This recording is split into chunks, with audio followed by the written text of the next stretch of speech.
आज बाबा सुनाते हैं कि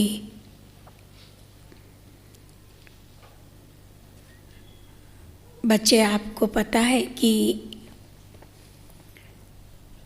बाबा बच्चों को ज्ञान अमृत देकर के सौभाग्य बनाता है, परंतु ये ज्ञानामृत बच्चों को कैसे देता है? श्री बाबा ब्रह्मा के तन में प्रवेश करते हैं और कन्याएं माताओं को आगे रख के उनके सिर पर ज्ञान का कलश रखते हैं और उनके द्वारा सारी दुनिया की सभी आत्माओं को ज्ञान देने का प्रयास कराता है,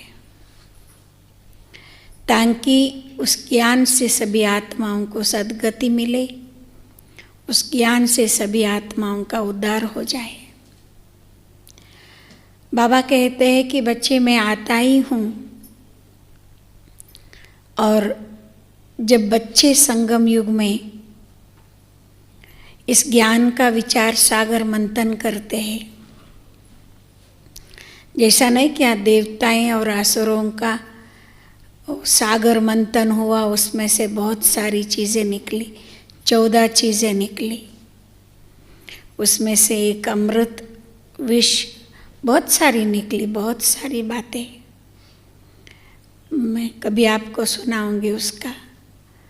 उसमें से अंत में लक्ष्मी निकली और लक्ष्मी के सिर पर ज्ञान अमृत का कलश भगवान ने रखा और लक्ष्मी को ये ऑर्डर मिला कि तुम सभी को ये बांटो, अमृत बांटो, ताकि सब देवताएं अमर हो जाए। तो अब इस संगम युग में बाबा हम बच्चों को कन्याओं माताओं के द्वारा हम सभी आत्माओं का सद्गति दे रहे हैं, सौभाग्य बना रहा है, हमारी उद्धार हो रहा है। तो इस काम में बाबा कहते हैं कि बच्चे, तुम्हें खूब सेवा करनी चाहिए, बहुत सर्विस करनी चाहिए। आज खास बाबा कन्याओं को याद करते हैं। ये कन्याएं निर्बंधन होते हैं, उनको कोई जास्ती बंधन नहीं होता है। तो बाबा कहते हैं कि बच्चे, बंधन को झटको और निकलो बाबा की सेवा में। सेवा के क्षेत्र में जब उतरेंगे, बाबा बहुत मदद करता है।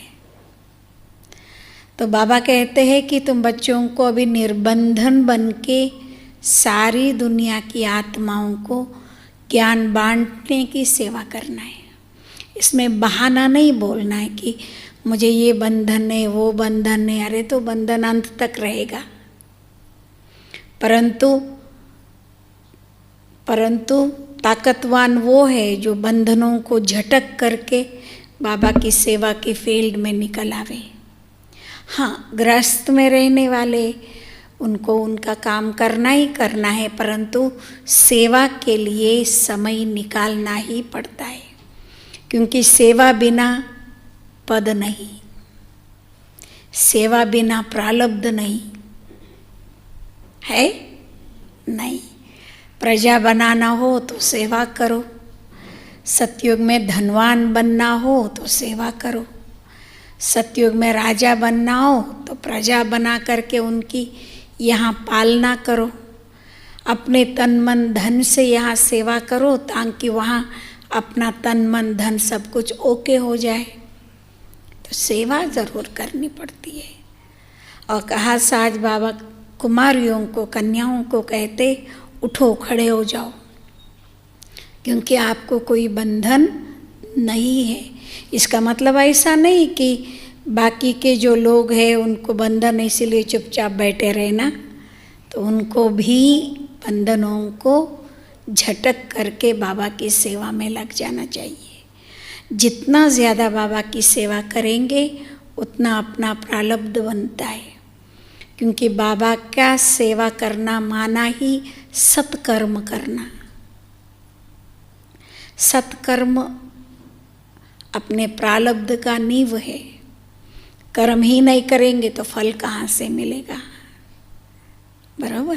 तो सेवा करना माना सत्कर्म करना, तो सत्कर्म करेंगे तो प्रारब्ध मिलता है।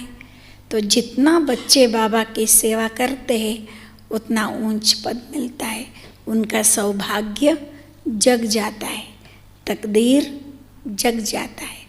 तो आज सारी मुरली इस प्रकार की है। और आप जानते हो कुछ समय पहले से बाबा रोज़ रात्रि का क्लास विविध डेट्स सुनाते। तो रात्रि की क्लास में खास करके कुछ हैवी पॉइंट्स, मतलब कुछ धारणा करने जैसी, ध्यान देने वाली जैसी पॉइंट्स होता है। तो आज भी रात्रि क्लास है, तो आप ध्यान दे करके मुरली सुनते हैं।